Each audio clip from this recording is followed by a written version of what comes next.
My Jeep TJ has 107,000 miles on it, and I was doing some other work up front, so I thought it'd be a good time to put new wheel bearings on.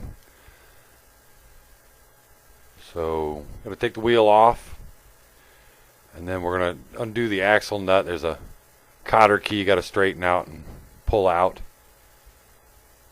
locking the nut on.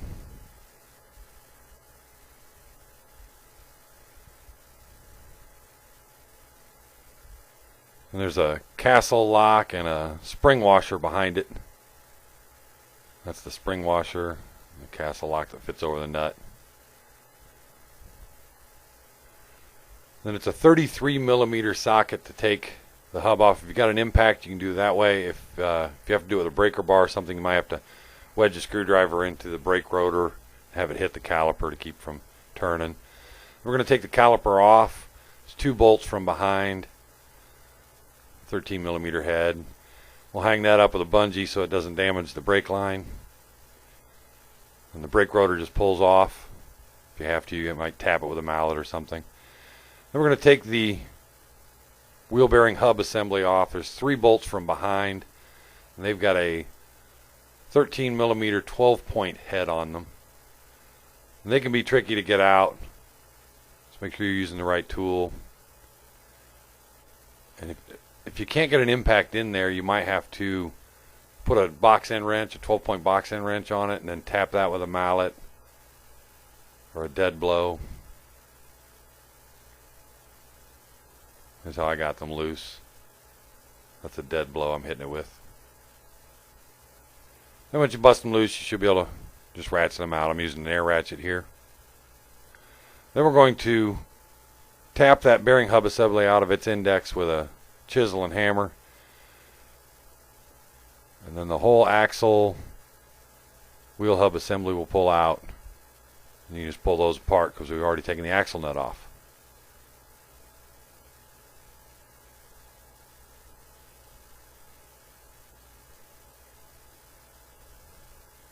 This one wasn't in any horrible shape, but 107,000 miles, it's probably due.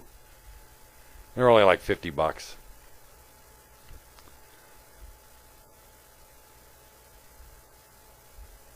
So I'm going to slide the axle into the new bearing hub assembly and put it all back in. You have to kind of reach behind the knuckle and lift the axle up so you can get it into the gears and the differential and past the seal. And don't forget the brake rotor cover. You have to align it so that the open part of it faces towards the brake caliper, and put your 3 bolts in from behind.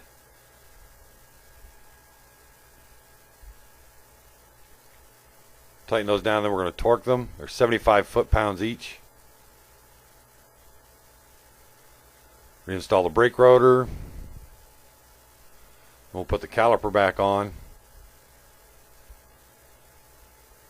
And to do that, we probably have to press the piston back in the caliper. So take your pads out, get a big C-clamp, push the piston back in the caliper to give you some more room to fit it over the brake rotor.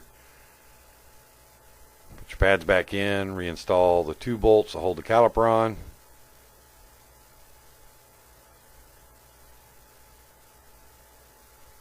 We've got the big washer, axle nut,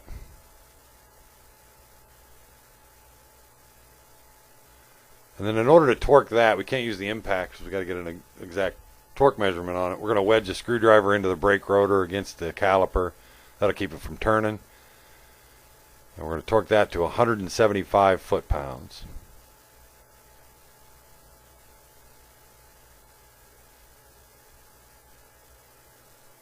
We'll reinstall the spring washer and the castle lock and the cotter key.